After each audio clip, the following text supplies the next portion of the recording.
প্রিয় দর্শক, স্বাগত এশিয়া পোস্টের নিয়মিত আয়োজন আলাপনের আজকের পর্বে। আজ আমাদের সঙ্গে স্টুডিওতে আছেন তরুণ প্রজন্মের পরিচিত রাজনীতিক এবং জাতীয় গণতান্ত্রিক পার্টি জাগপার মুখপাত্র রাশেদ প্রধান। রাজনীতির হাতেখড়ি তার পরিবার থেকেই। রাজপথের আপসহীন নেতা মরহুম শফিউল আলম প্রধানের উত্তরসূরি হিসেবে তিনি বর্তমানে দলের নেতৃত্ব দিচ্ছেন। বিগত বছরগুলোতে রাজপথের লড়াই সংগ্রাম, কারাবরণ এবং আধিপত্যবাদ বিরোধী কড়া অবস্থানের কারণে তিনি রাজনৈতিক মহলে বেশ আলোচিত। বাবার উত্তরসূরি হিসেবে রাজনীতির হাল ধরা, গত 15 বছরের দুঃসহ লড়াইয়ের অভিজ্ঞতা এবং 12 ফেব্রুয়ারি নির্বাচনের পর বদলে যাওয়া পরিস্থিতিতে তারুণ্যের রাজনৈতিক আকাঙ্ক্ষা নিয়ে আজ আমরা কথা বলতে চাই তার সাথে। রাশেদ প্রধান ভাই, কেমন আছেন? স্বাগত আপনাকে। আলহামদুলিল্লাহ, আমি ভালো আছি। আপনি কেমন আছেন? আছি আলহামদুলিল্লাহ। তো আপনার কাছে জানতে চাই, ছোটবেলাটা কেমন ছিল একটা রাজনৈতিক পরিবারের সন্তান হিসেবে? ধন্যবাদ আপনাকে এবং আপনার মাধ্যমে এশিয়া পোস্টের যে সকল দর্শক আছে যারা দেখছেন সবাইকে জানাই ধন্যবাদ এবং স্বাগতম। দেখুন, আমার বেড়ে ওঠাটা মূলত ঢাকা শহরেই এবং রাজনৈতিক পরিবারের সন্তান হওয়ার কারণে রাজনৈতিক পরিবেশটা একদম জন্ম থেকেই আমি সচক্ষে দেখতে পেয়েছি। আপনি অলরেডি ইন্ট্রোতে আমার মরহুম পিতার কথা বলেছেন, শফিউল আলম প্রধান। আমি যদি আরেকটু পিছনে যাই, আমি পলিটিক্সের তৃতীয় জেনারেশন। আমার মরহুম দাদা গমির উদ্দিন প্রধান, উনি মুসলিম লীগের সভাপতি ছিলেন, পাকিস্তান পিরিয়ডের সর্বশেষ স্পিকার, তারপরেই বাংলাদেশ হয়েছে। তো পরবর্তীতে আমার মরহুম পিতা উনিও রাজনীতির সাথে জড়িত ছিল এবং ওনার হাতে গড়া দল জাতীয় গণতান্ত্রিক পার্টি জাগপার দায়িত্ব একসময় এসে আমার কাঁধে পড়েছে। তো আমার বেড়ে ওঠাটা মূলত ঢাকাতে, ঢাকা শহরে গভর্নমেন্ট ল্যাবরেটরি হাই স্কুলে আমি পড়াশোনা করেছি। কলেজ ছিল আইডিয়াল কলেজ এবং ওই সময় মূলত আমার জাগপার যে ছাত্র সংগঠন সেখানে কাজ করার অভিজ্ঞতা হয়েছে। যেহেতু রাজনৈতিক পরিবার, ঘুম থেকে উঠে দেখতাম বাসায় পুলিশ চলে এসেছে, আব্বুকে অ্যারেস্ট করে নিয়ে যাচ্ছে। কোনো বেলায় দেখতাম সাংবাদিকদের সাথে আব্বু বাসায় দুপুরে ভাত খাচ্ছে। তখনকার পরিবেশটাই ছিল এরকম, মানে একটা সাধারণ ঘরের সন্তানের যেটা হয়, সে বেড়ে উঠে হচ্ছে আত্মীয় স্বজন বন্ধু বান্ধবের দেখে। আমি দেখেছি হচ্ছে বাসাভর্তি পুলিশ, বাসাভর্তি সাংবাদিক, রাজনৈতিক নেতাকর্মী। এবং ওই সময়ের কালচারটা এখনকার মতো এত প্রোটোকল ছিল না। আমি দেখতাম যে ওই সময়ের মন্ত্রীরাও সাধারণভাবে ঘুরতো, বাসায় চলে আসতো, আব্বু চলে যেত। তো সব কিছু মিলিয়ে আরেকটা জিনিস অ্যাড করে রাখতে চাই, আমার মরহুম মাতা যিনি, উনিও রাজনীতিতে সক্রিয় ছিল, ছাত্র রাজনীতি থেকে। সো আমার বেড়ে ওঠাটা একদম কোর রাজনৈতিক ফ্যামিলিতে। আলাদা করে শিখার বিষয়টা হয়নি। আমরা যেভাবে স্কুলে বাংলা ইংরেজি শিখতাম, স্কুল শেষ করে বাসায় এসে খাবার টেবিলে রাতে গল্প করতে করতে বাবা মার মুখে রাজনীতিও শিখতাম। এভাবেই বেড়ে ওঠা এবং ছাত্র রাজনীতিটার অংশগ্রহণ করার পর আমার উচ্চশিক্ষার জন্য দেশের বাইরে যেতে হয়েছিল।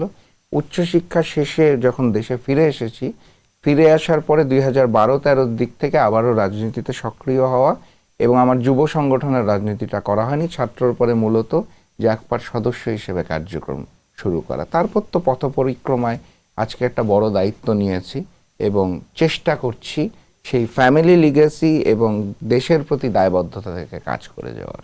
একজন বাবা বনাম একজন নেতা, শফিউল আলম প্রধানকে কোন সত্তায় আপনি বেশি দেখেছেন? মানে একদম খোলামেলা যদি বলি, তাহলে যদি আপনি যদি আমাকে মার্কিং করতে বলেন, আমি একজন নেতা হিসেবে ওনাকে 10-এ 10 দিব, আর একজন পিতা হিসেবে ওনাকে 10-এ 1 দিব। কারণ উনি রাজনীতি নিয়ে এতটা সক্রিয় ছিল, ওনার সন্তানরা, আমরা 2 ভাই বোন কোথায় আছি, কিভাবে আছি, খাওয়া দাওয়া হচ্ছে নাকি, এটা নিয়ে ওনার কোনো চিন্তা ছিল না। এবং ছোটবেলায় এটা নিয়ে আমাদের মধ্যে খুব অভিমান কাজ করতো 2 ভাই বোনের মধ্যে। ওনার মধ্যে এই চেতনাটা কাজ করতো, আমার দলের, আমার কাছের মানুষজন ঈদের নতুন পোশাকটা হয়েছে কিনা, রেদার ফ্যামিলিতে তার পুত্র কন্যার ঈদের পোশাক হয়েছে কিনা, এটা উনি ভুলে যেতেন। আমরা অসুস্থ হয়ে পড়ে থাকলেও দেখতাম উনি ভুকা মিছিল করছেন। ওনাকে কাছে পাওয়ার সুযোগটা আমাদের হতো রাতে ঘুমাতে যাওয়ার আগে, স্বল্প একটু সময়। তো যদি বলি যে পিতার দায়িত্ব পালন করেছে কিনা, শফিউল আলম প্রধান করেন নাই। উনি বৃহত্তর পরিবারের দায়িত্ব পালন করেছেন, দেশ জাতি জনগণের দায়িত্ব পালন করেছেন। তো পিতা হিসাবে স্নেহ, মায়া, মমতার যে অংশটা আমাদের প্রাপ্য ছিল, এই জায়গাটাতে বেড়ে ওঠার সময় আমরা বঞ্চিত ছিলাম। আমি ব্যক্তিগতভাবে এটা নিয়ে ছোটবেলায় খুব মন খারাপ করতাম। এখন জীবনের এই স্টেজটাতে এসে বুঝতে পারি একই জিনিস রিপিট হচ্ছে আমার 2 সন্তানের ক্ষেত্রে। এখন আমি তাদেরকে সময় দিতে পারি না, তারাও একটা অভিমান নিয়ে বেড়ে উঠছে। তো নেতা হিসাবে অবশ্যই ওনাকে আমি অসম্ভব শ্রদ্ধা, সম্মান, ভালোবাসি, 10-এ 10। পিতা হিসাবে শ্রদ্ধা, সম্মান, ভালোবাসা সবই আছে, কিন্তু পিতার দায়িত্ব উনি সঠিকভাবে পালন করতে পারেনি, এবং দুর্ভাগ্যজনকভাবে এটা আমিও এখন পারি না। আপনি আপনার মায়ের কথা বলছিলেন কিছুক্ষণ আগে যে তিনিও রাজনীতি করেছেন, জি রেহানা প্রধান। জি তো রেহানা প্রধান একজন রাজনীতিক, তিনিও ছিলেন। জি। তো সেই জায়গা থেকে তার এই রাজনৈতিক অঙ্গনে পদচারণা আপনার ব্যক্তিত্বকে কোনোভাবে প্রভাবিত করেছে কিনা? না, দেখুন, আমি একটা জিনিস, একটা লাইন সব জায়গায় বলি, এবং এটা শুনে মানুষজন কেউ কেউ ট্রলও করে, কেউ হাসেও। আমি যখন আমার মায়ের পেটে, এই গল্পটা আমার দাদি আমাকে বলতো, যে আমি যখন আমার মায়ের পেটে, তখন আমার মা ভুকা মিছিল করছিল ঢাকা শহরে। তো আমার দাদি আমাকে বলতো যে তুই তো তোর জীবনের স্লোগান প্রথম শুনেছিস যখন তুই তোর মায়ের পেটে ছিলি, ওখান থেকে তুই স্লোগান শুনতে পেয়েছিস প্রথম। তো আম্মু আসলে রাজনীতির সাথে সক্রিয় ছিল, শুধুমাত্র তাই না, উনি লালমাটিয়া মহিলা মহাবিদ্যালয়ের অধ্যাপক হিসেবে দায়িত্বরত ছিল। ওনার জীবন আরো বেশি ব্যস্ত ছিল।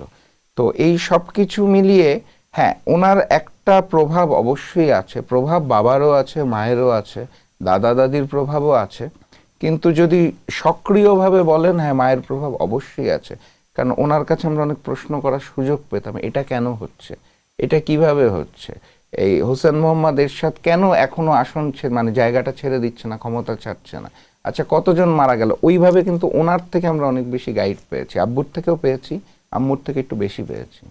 ছোটবেলায় তো আর আপনি তো রাজনীতি করেন নাই, আপনি তো একজন সিভিল ইঞ্জিনিয়ার। টেকনিক্যাল সেক্টর ছেড়ে রাজনীতিতে আসতে হলো, বিশেষ কোনো তাড়না ছিল কিনা? না, দেখুন, ব্যাপারটা হলো, একটা হচ্ছে পারিবারিক লিগ্যাসি, ব্লাডের মধ্যেই পলিটিক্স জিনিসটা আছে, যেহেতু দাদাও করেছে, বাবাও করেছে, মাও করেছে। তো ওইটা তো ছোটবেলার থেকে, গ্রুমিং টাইম থেকে এই জিনিসটা ব্লাডের মধ্যেই ছিল। একই সাথে সাথে আমরা যখন দুই ভাই বোন বিদেশে উচ্চশিক্ষার জন্য যাই, আমাদের মরহুম পিতা আমাদের হাত ধরে যেটা বলেছিল সেটা হচ্ছে, শিক্ষা জীবন শেষে দেশে ফেরত আসতে হবে এবং যেই জায়গাতেই থাকি দেশের জন্য কাজ করতে হবে। তো ছোটবেলার থেকে, গ্রুমিং পিরিয়ড থেকেই কিন্তু আমাদের দুই ভাই বোনের মধ্যে এই জিনিসটা কাজ করতো, যে দেশের জন্য, দেশের মানুষের জন্য কাজ করতে হবে, একটা দায়বদ্ধতা আমাদের ভিতরে ছিল।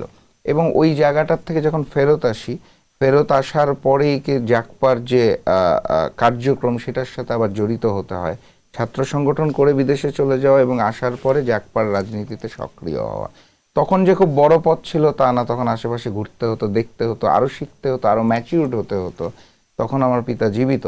তো এই কার্যক্রমগুলো করতে করতে তো ওইটা একটা তাড়না কাজ করে, একটা পারিবারিক লিগ্যাসি অথবা যে চাওয়া পাওয়াটা, একই সাথে সাথে সচক্ষে যেই দৃষ্টিগুলো দেখা, যে দেশটা আসলেও ওই ভারতের পেটের ভিতর ঢুকে যাচ্ছে, ভারতীয় আধিপত্যবাদ আমাদের গ্রাস করছে, যারাই রাষ্ট্রীয় ক্ষমতায় আছে তারা শোষণ করছে, এই সব কিছু থেকেও একটা তাড়না কাজ করে, একটা বিবেকের দায়বদ্ধতা ছিল।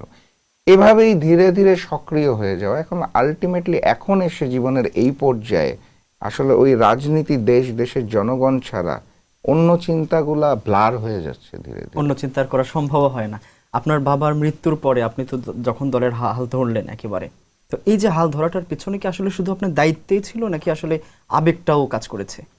এটা আসলে আবেগ তো অবশ্যই কাজ করেছে, এটা অস্বীকার করার কোনো উপায় নাই। আবেগ কাজ করেছে, তাড়না কাজ করেছে, বিবেকবোধ কাজ করেছে, দায়বদ্ধতা কাজ করেছে। এবং আব্বুর সাথে যারা রাজনীতি করতো, যে একবার সক্রিয় নেতৃবৃন্দ যারা ছিল, তারা কিন্তু একটা নেতৃত্ব চাচ্ছিল। আমি যে ওই সময় মূল দায়িত্বে চলে এসেছি তা না, আমার মরহুম মাতা দায়িত্ব পালন করেছে, আমার বোন ব্যারিস্টার তাসমিয়া প্রধান, সে এই মুহূর্তে দলের প্রধান, সেই কিন্তু পুরা দলটা দেখাশোনা করে রাখে। রাজপথে সক্রিয় হওয়ার জায়গাটা থেকে সবকিছু মিলিয়ে আমার কাছে মনে হয়েছে যে এই লেগাসিটা বা এই দায়বদ্ধতা থেকে হারিয়ে যাওয়ার অথবা দূরে সরে যাওয়ার, অথবা আমি এখন ব্যবসায় মনোযোগ দিব বা কর্মকাণ্ডে মনোযোগ দিব অথবা পরিবারে মনোযোগ দিব, এটা সুযোগ আমার নাই। আমার দিকে, আমার কাছে মনে হয়েছে অসংখ্য মানুষ তাকিয়ে আছে যে আমি এখন কি করব, কি করা উচিত, তাদেরও একটা চাওয়া পাওয়া ছিল। এই সব কিছু মিলিয়ে এই দায়িত্বটা গ্রহণ করতে আমি বাধ্য হয়েছি। ব্যাপক আকারে, ছোট আকারে তো আগে থেকেই ছিল, বৃহত্তর আকারে তখন থেকে দায়িত্ব নিতে বাধ্য হয়েছি। এই রাজনীতির বাইরের রাশিদ প্রধান মানুষটা কেমন? আপনার একা একা গান শোনার সুযোগ হয় কিনা, বই পড়েন কিনা, কেমন আসলে? ছোটবেলা থেকে গল্পের বই মানে আমাদের একটা ফ্যামিলি কালচার বলতে পারেন। মানে এখনো আপনি আমার বাসভবনে গেলে দেখবেন যে বিশাল শেলফ জুড়ে বই আছে। এটা আব্বু আম্মুও পড়তো, আমার বড় বোনও পড়তো। আমরাও ছোটবেলাতে পাঠ্যপুস্তক ব্যতীত আব্বু আম্মুই অভ্যাস করে দিয়েছিল। খুব ছোটবেলার থেকে তারা চেষ্টা করতো কাজী নজরুল ইসলামের কবিতা বা গল্প এই জিনিসগুলা দিতে। তো ছোট থেকে এই গল্পের বই পড়ে বড় হওয়ার অভ্যাস একটা হয়েছে, এবং এখনো আমি যেটা চেষ্টা করি ঘুমাতে যাওয়ার আগে 15 to 20 মিনিটস একটু বই পড়ে ঘুমাতে যাওয়ার। এটা ওই ছোট থেকে যে অভ্যাসটা হয়ে গেছে। মাঝখানে একটু ব্রেক হয়ে গেছে, এই social media scrolling, YouTube, Facebook করতে করতে বইটা একটু কমে গিয়েছিল, বাট আমি ইদানিং আবার ওই আগের জায়গায় ফেরত গিয়েছি, কারণ দেখেছি যে অনেক কিছু বাদ পড়ে যাচ্ছে। তো বই পড়ার অভ্যাসটা আবারও শুরু করেছি, বই পড়া হয়। গান আগে প্রচুর শুনতাম, এটা বলা ঠিক হবে কিনা জানি না, গান গাইতামও, গান রেকর্ডও করতাম। এখন গান গাওয়া হয় না, শোনার চেষ্টা করি, সময় খুব কম হয়। তবে যেটা হয়, জার্নিতে যখন থাকি রাজনৈতিক সফরে, তখন দেখা যায় 8 ঘন্টা 10 ঘন্টা গাড়িতেই। তো তখন চেষ্টা করি ওই গাড়িতে ওই সময়টা কাটানোর জন্য, গাড়ি চলছে একটু গান টান চললো সাথে। তো এগুলো করা হয়। আগে খুব ঘুরে বেড়াতে ভালোবাসতাম, দেশ বিদেশ। এখন শেষ কবে ঘুরতে গিয়েছি, মানে ঘোরার উদ্দেশ্যে ঘুরতে গিয়েছি লাস্ট 5 ইয়ার্স আমার মনে পড়ে না। রাজনৈতিক সফর অনেক করা হয়েছে সারা বাংলাদেশে, বিদেশ যাওয়া প্রায় বন্ধ এখন, কয়েক বছরের উপরে হয়েছে যাওয়া হয়নি। আগে ঘুরতাম, খুব ঘুরতে ভালোবাসি। আপনার ব্যাপারে নতুন একটা তথ্য পেয়েছি আমরা, তো এই সুযোগটা আসলে মিস করতে চাই না, আপনার কণ্ঠে একটা গান শুনতে চাই, না, যতটুকু সম্ভব 2 লাইন। এখন আসলে এমন একটা পরিবেশ পরিস্থিতির মধ্যে আছে, এখন আর ওই ওই ওই গানগুলার বেরই হয় না, মানে আসেই না ওইভাবে করে। মানে ভাষণ দিতে দিতে এখন আসলে ওই মানে গান গাওয়াও হয় না, বলাও হয় না, আড্ডাও দেওয়া হয় না, অভ্যাসও নাই। তারপরে নষ্ট কোন হয়ে গেছে। গানটা সবচেয়ে বেশি গুনগুন করে গাইতে ইচ্ছা করে আপনার? এক এক সময় তো এক এক সময়, মানে ছোটবেলার কথা যদি বলি, তখন তো আসলে লুকানোর কিছু নেই, তখন আমরা মানে ব্যান্ড মিউজিকের খুব পাগল ছিলাম।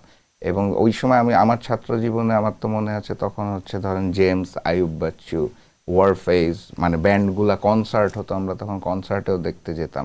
আর্মি স্টেডিয়ামে হতো, ধানমন্ডি মাঠে হতো, আমরা কনসার্টগুলা উপভোগ করতাম। এবং যেন আরেকটু বড় হলাম, বন্ধু বান্ধব মিলে নিজের একটা ব্যান্ড করে ফেলা, টুকটাক ড্রাম বাজানো, গিটার বাজানো, এগুলো অনেক করা হয়েছে।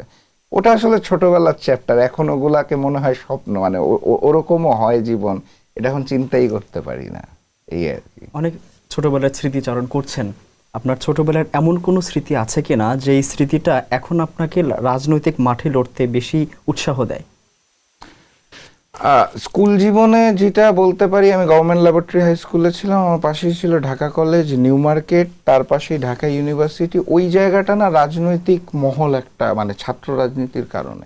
এবং স্কুল জীবনেও যখন আমরা পড়তাম, তখন যেহেতু একদম পাশাপাশি দেয়াল ঢাকা কলেজ, তো ওই জায়গার রাজনীতিটা সবসময় আমাদের উপর প্রভাব বিস্তার করত। এবং যে কোনো সময় দেশ যখন উত্তপ্ত হতো, মিছিল মিটিং, ঢাকা কলেজের নেতৃবৃন্দ একটা ভূমিকা রাখতো।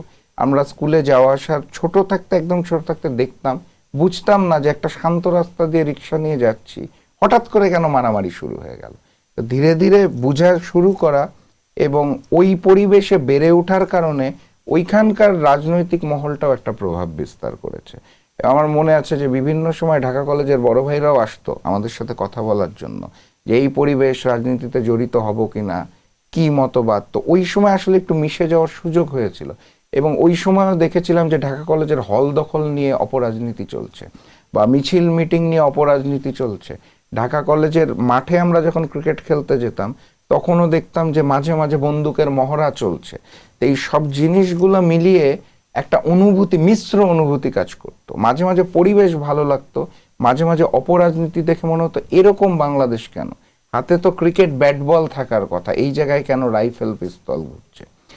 এই জিনিসগুলো একটা প্রভাব বিস্তার করেছে এবং চিন্তা চেতনাকে উন্নত করতে সাহায্য করেছে বলে আমি মনে করি, আমার ওই শিক্ষা জীবনের পরিবেশটা। আপনার এই যে বিগত আওয়ামী লীগ সরকারের সময় আপনার পরিবারের উপর তো নানা রকম মানে ঝামেলা গেছে, বিশেষ কোনো মুহূর্ত আছে কিনা, খুব বেশি কঠিন মুহূর্ত কোন সময়টা গেছে? আমি আসলে খুব কঠিন বলবো না। কেন বলবো না, এটার একটা কারণ আছে। দেখুন, একটা সাধারণ পরিবারে যখন হঠাৎ করে 3-4টা কালো কাজধারী মাইক্রোবাস অথবা পুলিশের গাড়ি এসে 30-40 জন হুড়মুড় করে ঢুকে, সেই পরিবারের জন্য এটা একটা ভয়ঙ্কর আতঙ্কের বিষয়। কেন এইভাবে করে হুড়মুড় করে ঢুকছে, এটা আমাদের জন্য খুব ন্যাচারাল একটা বিষয়। মানে আমি ছোটবেলার থেকে দেখেছি যে আব্বু বারবার অ্যারেস্ট হচ্ছে। আব্বু তার জীবদ্দশায় 27 বার অ্যারেস্ট হয়েছে, মানে বহু বছর তাকে জেলখানায় কাটাতে হয়েছে। তো সাধারণ মানুষের কাছে যে এইগুলো খুব অস্বাভাবিক দৃশ্য, সেগুলো আমাদের জন্য একদম মানে দেখে বড় হওয়া। খুব কঠিন আমি বলবো না, তবে চাপ তো প্রচন্ড রকম গিয়েছে। ফ্যাসিস্ট শেখ হাসিনার আমলে তো আব্বুকে অনেকবার অ্যারেস্ট করা হয়েছে এবং বারবার আব্বু অ্যারেস্ট হতো, এবং আমার জীবনে আসলে ওইভাবে করে চাপ, যেটা বলবো সর্বশেষ ফ্যাসিস্ট শেখ হাসিনার যেই নির্বাচনটা হয়েছিল সেই সময় আমার উপর প্রচণ্ড চাপ প্রয়োগ করা হয়েছিল নির্বাচনে অংশগ্রহণ করার জন্য, এবং তৎকালীন ডিজিএফআই অফিসারদের মাধ্যমে আমি থ্রেট পেয়েছিলাম। এবং সৈয়দ মোহাম্মদ ইব্রাহিম নামটা আপনার কাছে পরিচিত মনে হতে পারে, কল্যাণ পার্টির, ওনার বাসভবনে, তখন আমরা 12 দল, বিএনপি নেতৃত্বাধীন 12 দলে আছি, ওনার বাসভবনে উনি আমাকে ডেকেছিলেন। যাওয়ার পর দেখলাম ডিজিএফআই অফিসাররা বসা আছে, তারা আমাদেরকে প্রস্তাব দেয় নির্বাচনে অংশগ্রহণ করার জন্য, এবং পরবর্তীতে আমি দেখেছি সেই প্রস্তাব ভিপি নুরুল হক নূরের কাছেও ছিল। তো সৈয়দ মোহাম্মদ ইব্রাহিম শেষ পর্যন্ত নির্বাচনে চলে যান, নুরুল হক নূর যায় নাই ফ্যাসিস্ট শেখ হাসিনা আওতাধীন সেই নির্বাচনে, আমিও যাইনি। ওই দীর্ঘ একটা সময় আমাকে পালিয়ে থাকতে হয়েছে নমিনেশন পেপার সাবমিট করার আগ পর্যন্ত, এবং সেই সময়টা এই পল্টন প্রেস ক্লাব এলাকাতে ভীষণ রকম আন্দোলন চলছিল, আমাদের প্রতিদিন মিছিল মিটিং থাকতো। তা আমাকে যেটা করতে হতো, আমি তখন গাড়ি নির্দিষ্ট ব্যবহার করতে পারতাম না, আমাকে এক এক সময় এক এক রকম বাহন, সিএনজি, অটোরিকশা দিয়ে এসে মিছিল মিটিং শেষ করে আবার দ্রুত সরে পড়তে হতো জায়গাটার থেকে। এই করতে করতে আমার এবং আমি বাসায় থাকতে পারতাম না, এক এক দিন এক এক জায়গায়, মোবাইলে ইন্টারনেট ইউজ করতে পারতাম না, ওটা দিয়ে ট্রেস করা হতো। তাদের একটা ভীষণ চাপ ছিল নির্বাচনে জোর করে দাঁড় করানো, এবং এই করতে করতে আমার কাছে মনে আছে মানিক মিয়া এভিনিউয়ের সামনে আমার সিএনজিটা যাওয়ার সময় হঠাৎ পাশ দিয়ে গাড়ি এসে আটকে ফেলা হলো, ওই প্রথম ধরা খেলাম। এবং ওখান থেকে উঠায় নিল তা না, ওখান থেকে একটা থ্রেড দেওয়া হলো, যেটা আমার ভীষণ গায়ে লেগেছিল। এই কারণে মনে আছে যে ওইখান থেকে নেমে তারা সিএনজির পাশে এসে গেট খুলে খালি 2টা লাইন বলেছিল, সেটা হচ্ছে, আপনার তো 2টা ছেলে না, রিহান আর রাদিন, বলে উঠে চলে গেছে। ইটস আ ওপেন থ্রেড যে আমার পরিবারে আমার 2টা সন্তান আছে, বড়জনের নাম রিহান, ছোটজনের নাম রাদিন। এটা আমাকে মনে করায় দেওয়া হলো যে কথা মতো কাজ না করলে এরপরে হয়তো ওখানে যাবে, বা যেটাই হোক, তারা তাদের কথায় বুঝিয়ে দিয়ে গেছে। আমি তখন থেকে আমার জেদটা আরও বেড়েছে, তখন আমার কাছে 2টা পথ ছিল, একটা হচ্ছে তাদের কথা মেনে নেওয়া, আমার সিএনজিটা ঘুরায় বাসভবনের দিকে যাওয়া, কারণ আমি তখন বাসায় ছিলাম না, বাইরে থেকে মুভ করছিলাম, অথবা ওখান থেকে একটা শপথ করা। আমি আসলে ওই শপথটা করেছি, সেটা হচ্ছে আমি তো শুধুমাত্র ওই 2টা মানুষের পিতা না, রিহান রাদিনের পিতা না, আমার সংগঠনেও কিছু মানুষ আছে যারা আমাকে বাবার মতো ভালোবাসে, কেউ কেউ ভাইয়ের মতো ভালোবাসে, কেউ সিনিয়র যারা তারা সন্তানের মতো ভালোবাসে। 2টা মানুষ অথবা আমার সহধর্মিনীর দিকে তাকিয়ে থেকে যদি আমাকে রাজনীতি করতে হয়, এই রাজনীতিটা পরিবর্তনের জন্যই তো আমরা মাঠে নেমেছিলাম, তাহলে ওইটা পরিবর্তন করার জন্য যা যা করতে হয় তাই করতে হবে। সেখানে যদি আমার 2 সন্তানকে হত্যা করা হয়, অথবা আমার পরিবারকে উপর আক্রমণ করা হয়, অথবা আমাকে শহীদ হতে হয়, একটা এক্সাম্পল ক্রিয়েট হবে ভবিষ্যতের জন্য যে থেমে যেতে হয় না, পরিবর্তনের জন্য যেটা প্রয়োজন সেটা করতে হবে। তো সেদিন ওই হার মেনে নেওয়ার পথটা বেছে নিনি। এই ঘটনাটা আমাকে স্ট্রাইক করে, এই ঘটনাটা আমার মনে পড়ে, এবং আমি মনে করি ইটস আ পজিটিভ থিং। ওই দিনের পর আমার জেদটা অনেক বেড়ে গিয়েছে। আপনার বাবা 27 বার কারাবরণ করেছেন, আপনি নিজেও একাধিকবার কারাবরণ করেছেন। না, আমি আর এখনো কারাবরণ করতে হয় করেন নাই, কিন্তু এই যে আপনি যেটা বললেন যে আপনারকে সেই ছেলের নাম বলে থ্রেট করা হচ্ছে, আপনার দৃষ্টিভঙ্গির কোনো পরিবর্তন আনতে পেরেছে নিশ্চয়ই? দৃষ্টিভঙ্গির পরিবর্তন বলতে আমি যেটা বলবো, আমাকে 2টা ঘটনা খুব স্ট্রাইক করে, যেটা এতক্ষণ বললাম যে আমার পরিবারকে থ্রেট দেওয়া, চাপে রাখা, এবং আমি খুব সংক্ষেপে আপনাকে গল্পটা বলেছি, বাসায় ফোন যেত, থ্রেট যেত বিভিন্নভাবে, এবং এই স্পেসিফিক্যালি অ্যান্টি ইন্ডিয়ান মুভমেন্ট পূর্ববর্তী সরকার একদমই পছন্দ করতেন না, সব কিছু মিলিয়ে একটা চাপ ছিল। তো এই যে থ্রেটের জিনিসটা, এটা আমাকে একটা নতুন শপথ নিতে উদ্বুদ্ধ করেছে যে থেমে যাওয়া যাবে না।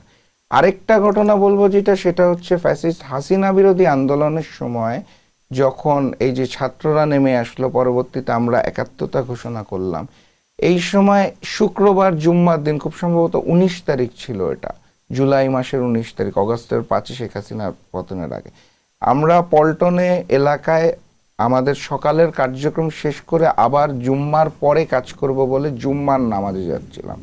ওই সময় অসংখ্য পুলিশ প্রশাসন আমাদের উপর আক্রমণ করে। আমরা ওই সময় সকালের প্রোগ্রাম শেষ করে 8-10 জন ছিলাম, এবং অল্প দূরত্ব থেকে গুলি করা হয়। আমার মনে আছে আমার ডান পাশে যে মানুষটা ছিল তার পেটের এখানে গুলি লাগে এবং সে পড়ে যায়, এবং এই গুলিটা আর আধা হাত এই পাশে আসলে আমার গায়ে লাগতে পারতো, আমি ওখানে মৃত্যুবরণ করতে পারতাম।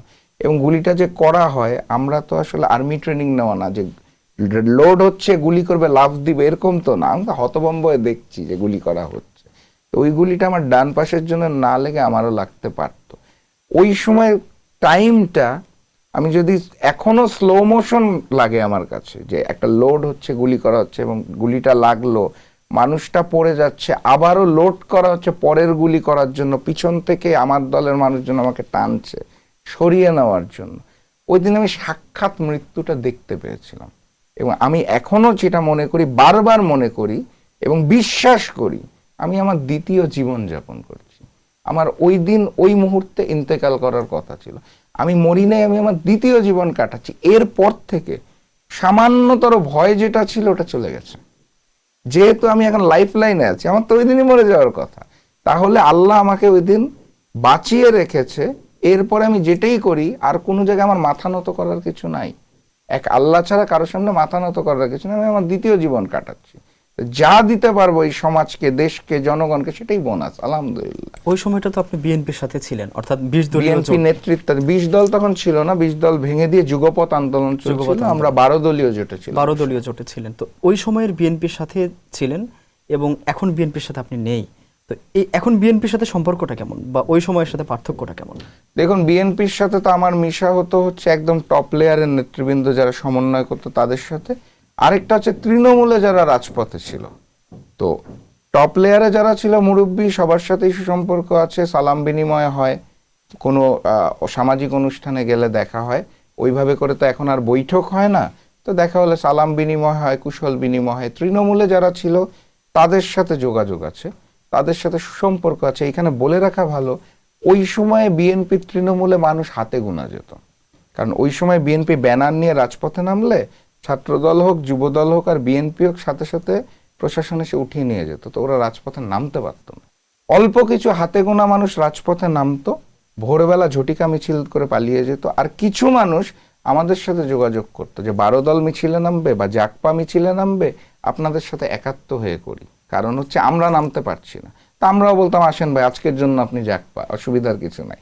তো তাদের সাথে সুসম্পর্কটা রয়ে গেছে। কারণ দুঃখজনক হলেও সত্যি, বিএনপি ক্ষমতায় এসে যারা ওই সময় সক্রিয়ভাবে রাজপথে ছিল, ছাত্রদল, যুবদল, বিএনপির, তারা এখন বঞ্চিত।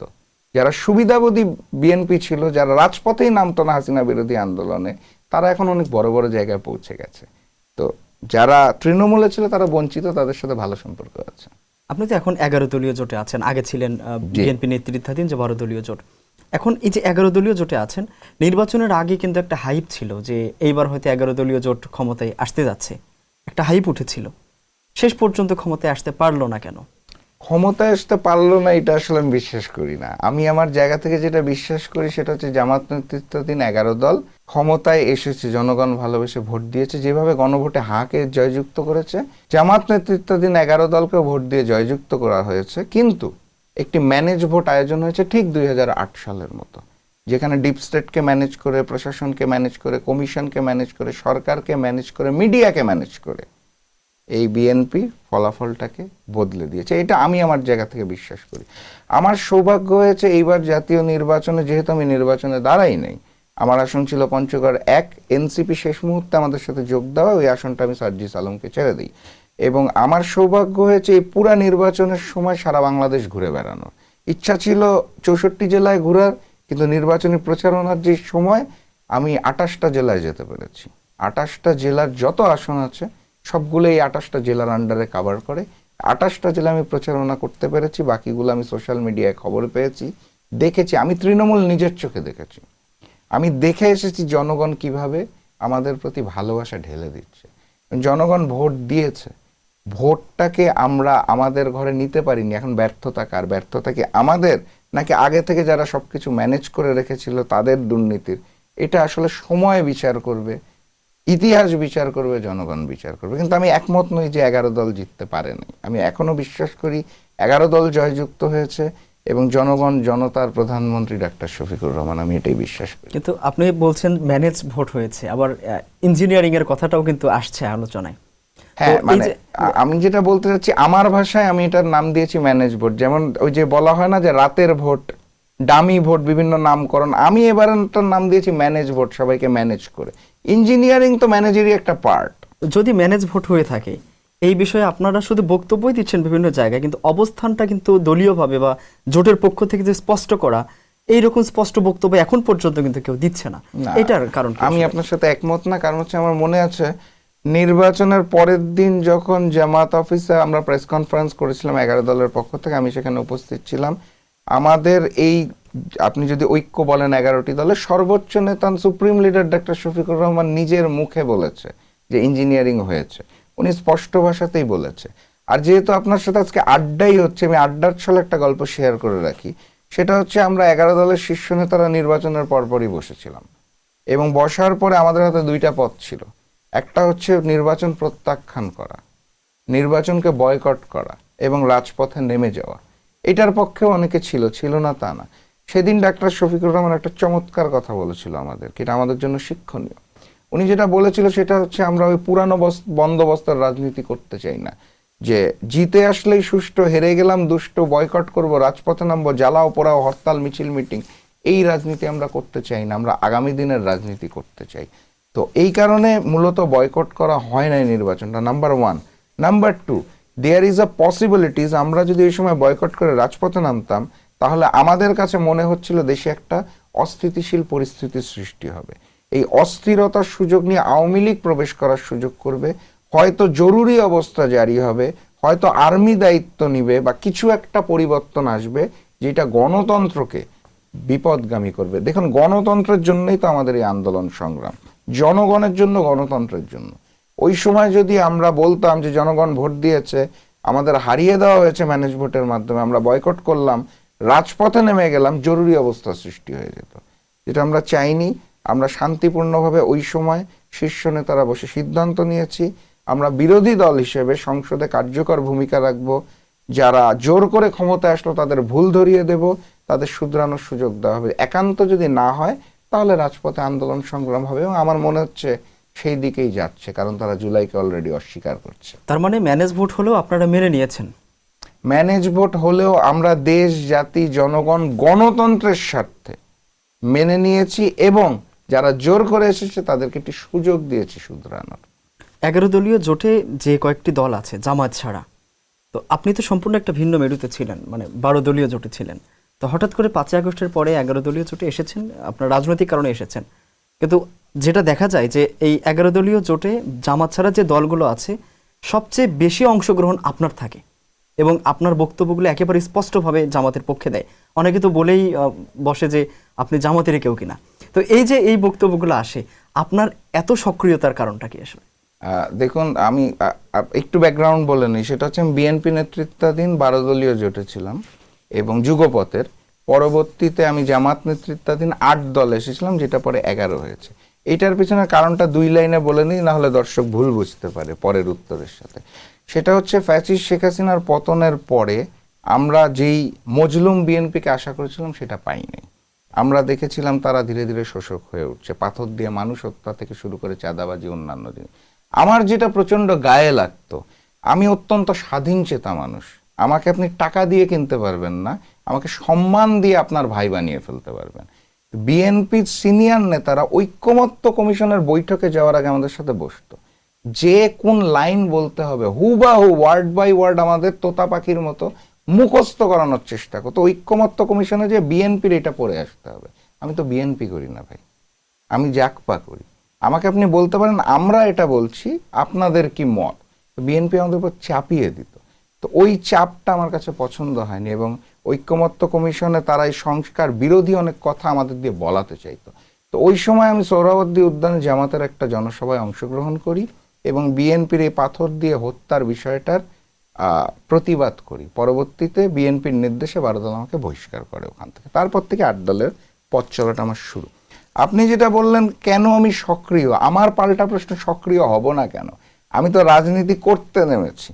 রাজনীতি করতে নেমে কিছু বিষয়ে কথা বলবো, কিছু বিষয়ে বলবো না, কিছু কাজ করব, কিছু কাজ করব না, পুলিশ দেখলে লুকিয়ে থাকবো, আর অন্য সময় সামনে আসবো, সেই চরিত্রটা তো ধারণ করতে চাই না। যেটা করছি মন দিয়ে করছি, সক্রিয়ভাবে করছি। এখন অন্যান্য জায়গায় আপনি যেটা বললেন 11 দলের জামাত ব্যতীত অন্য দলগুলোকে অত সক্রিয় দেখা যায় না, অথবা ব্যক্তি ফেস ভ্যালুকে অত সক্রিয় দেখা যায় না। তারা হয়তো একটা বড় অংশ তাদের দলের পিছনে দেয়, একটা ছোট অংশ ঐক্যের পিছনে দেয়।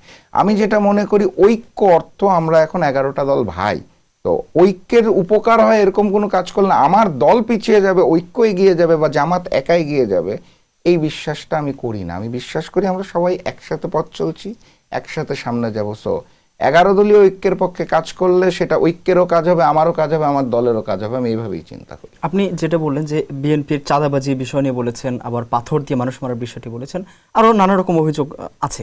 এখন এই ক্ষেত্রে বিরোধী দল হিসেবে 11 দলীয় জোটকে বিরোধী দল বলা হচ্ছে, তো তাদের অবস্থান কি আপনার মনে হয় না যে একটু অস্পষ্ট এই বিষয়গুলো নিয়ে?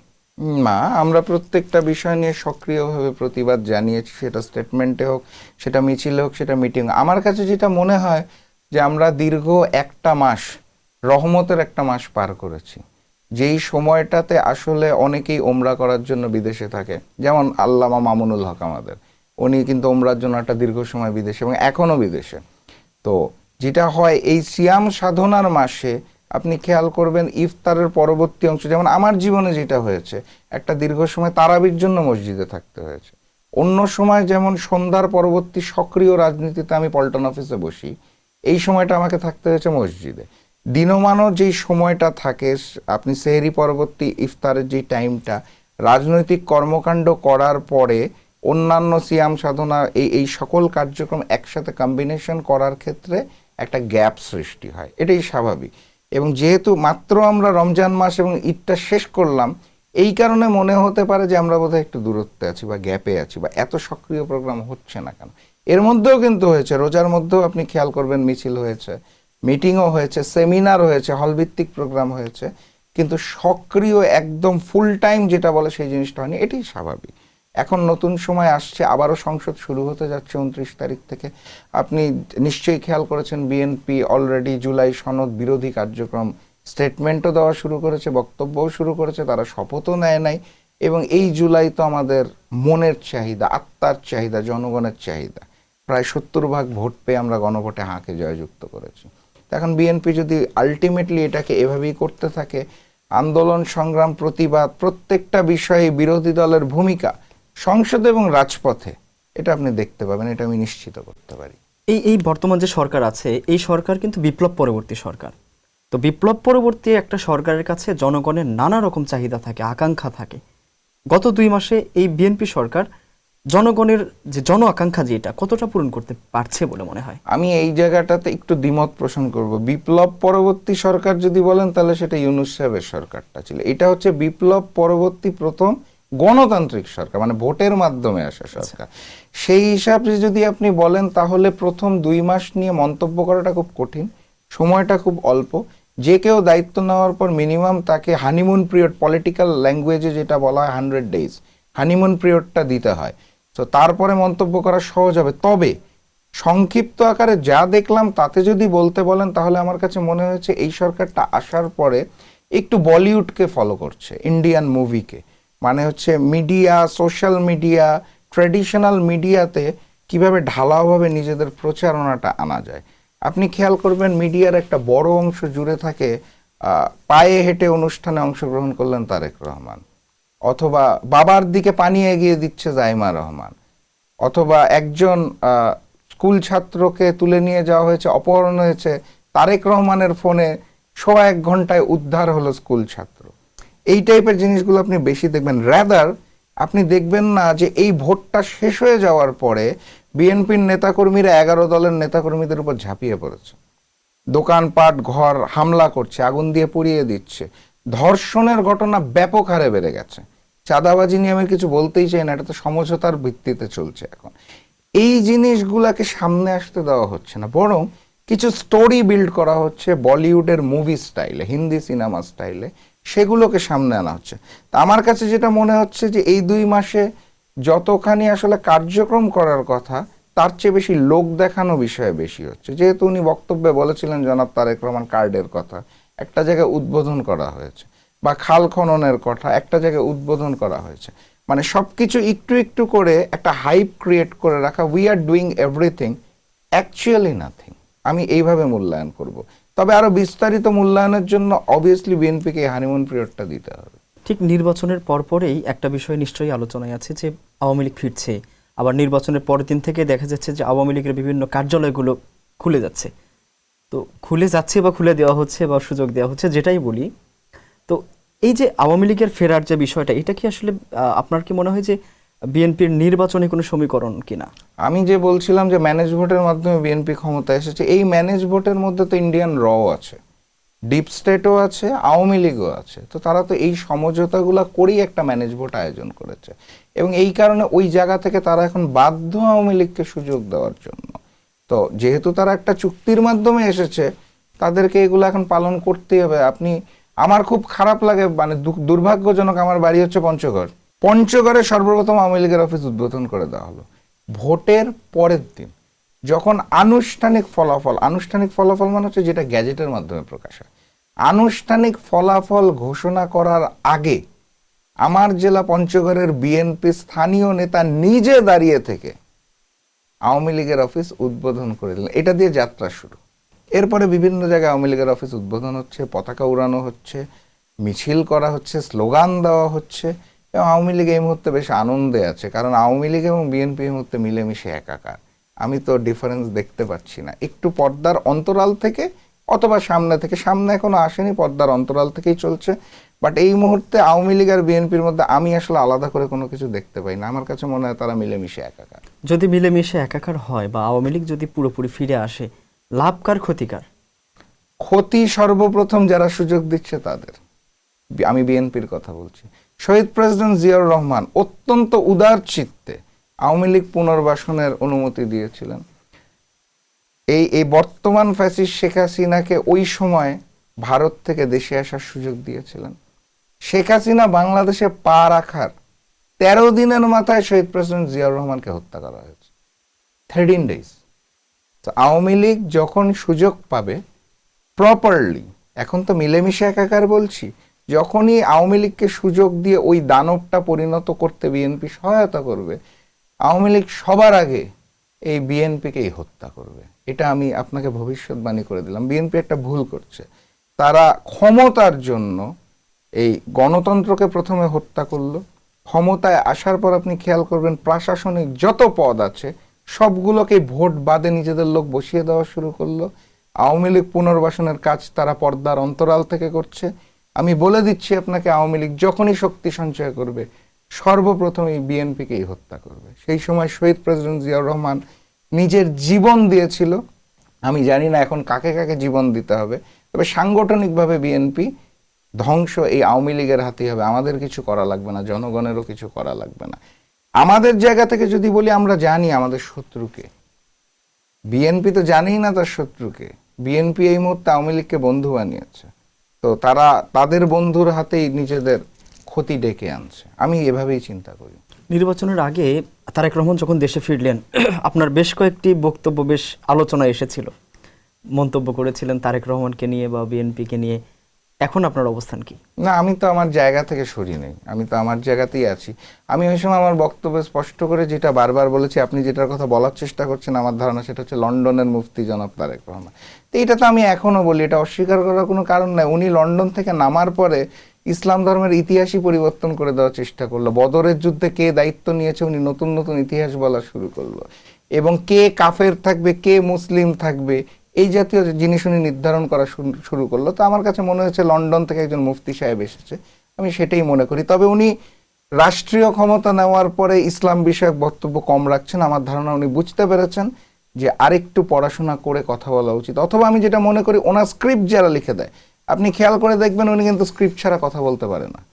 সেটা ওপেন স্টেজে হোক, পার্লামেন্টে হোক, যখনই কথা বলুক দেখবেন ওনার হাতে একটা মোটা 4-5 পাতার কাগজ আছে অথবা বই আছে, দেখে আর বলে। যারা স্ক্রিপ্ট রেডি করে দেয় তারা প্রচুর ভুল তথ্য দেয় ওনাকে। তো প্রথমত আমি যেটা আশা করি, এখন তো উনি প্রধানমন্ত্রী হয়ে গেছে, আমরা মানি আর না মানি, ম্যানেজ ভোটের মাধ্যমে হোক আর যেভাবেই হোক, উনি প্রধানমন্ত্রী, বাংলাদেশের প্রধানমন্ত্রী। আমি অনুরোধ করব যারা স্ক্রিপ্ট লেখে একটু পড়াশোনা করে লিখতে, এবং ওনাকে অনুরোধ করব ওই স্ক্রিপ্টটা দেখেই বলা না শুরু করতে।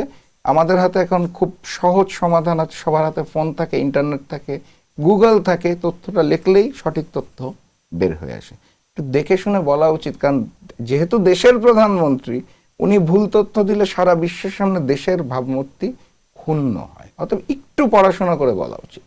আপনি ভারতকে নিয়ে কমন একটা বক্তব্য, মানে একটা বাক্য বলেন প্রায়, তো আপনার এই অবস্থান এতটা শক্ত কেন ভারতের বিরুদ্ধে আসলে? আমি ওই জিকটাকে বলছিলাম, আমার বাড়ি কিন্তু পঞ্চগড়, সীমান্ত এলাকা।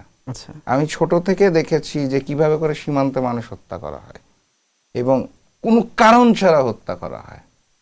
মানে যে একটা স্পেসিফিক রিজন লাগবে, এই যে গরু পাচার হচ্ছে, মানব পাচার হচ্ছে, আচ্ছা ধরেন হচ্ছে, তখন আপনার কাজ কি? অ্যারেস্ট করা, গুলি করে মেরে ফেলা না। গুলি তো আছেই। আমাদের সীমান্তে কৃষক হেঁটে যাচ্ছে ধান লাগানোর পরে অথবা চাষ করার পরে বা বাড়ি ফেরার পথে, ওপার থেকে অফিসারের মনে হলো অনেক দিন ফায়ারিং টেস্ট করা হয়নি, হাতের টিপটা ঠিক আছে নাকি, মারি তো একটু, মেরে দিল। এরকম হত্যাও হয় আমাদের সীমান্তে। সারা বাংলাদেশে সীমান্তবর্তী মানুষদের কাছে খবর নেবেন।